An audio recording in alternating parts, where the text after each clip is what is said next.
When Bob Goddard was 17, he wrote in his notebook that man would travel among the stars, and he specifically mentioned rockets as the proper transportation, but it was heresy to speak of space travel in 1899. You see, when Bob began his research in earnest in 1909, there was no technical information available on the subject of rocket propulsion, but by then young Goddard had dedicated his life to proving his conviction that the liquid fuel rocket was practicable. Nobody was interested. A Ph.D. in 1911, he became a professor of physics at Clark University, but nobody was interested in his strange idea. Then World War I, the airplane was proving practicable as a weapon. Perhaps the rocket might. Dr. Goddard went to Washington. After much debate, representatives of the Signal Corps, the Air Corps, and Army Ordnance agreed to rendezvous at the Aberdeen Proving Grounds to witness a flight by the Goddard rocket. And the flight, in every way, was a success. And the Air Corps ordered further experimental trials immediately. But then came November 10, 1918, the very next day, armistice.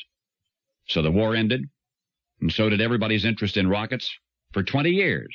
Everybody lost interest except Dr. Robert Goddard and Esther. Esther had been his secretary at Clark University. Later she became official photographer for his experiments. In 1924 they were married, and during the years of deepest disappointment, when few noticed his work and when those who did merely smiled, Esther and Robert Goddard, leaning on one another, managed to plod relentlessly toward their goal.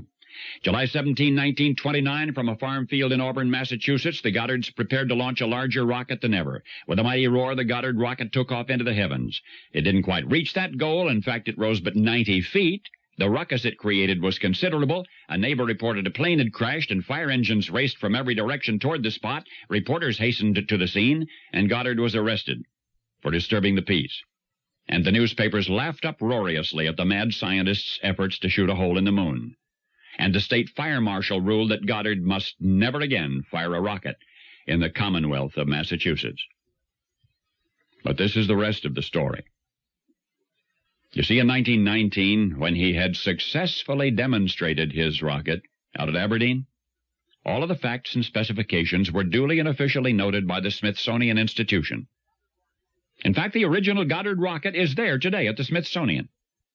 And as is the custom with such scientific developments, the details are made available in pamphlet form through the government printing office.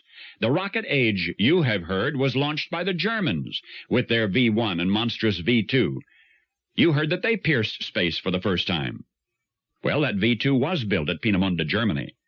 Scientists who came from Peenemünde to the United States after Hitler's defeat have been asked how they did it, and unanimously as they reflect upon the beginnings of their studies, they agree that they secured the necessary information from their military attaché at the German embassy in Washington, D.C.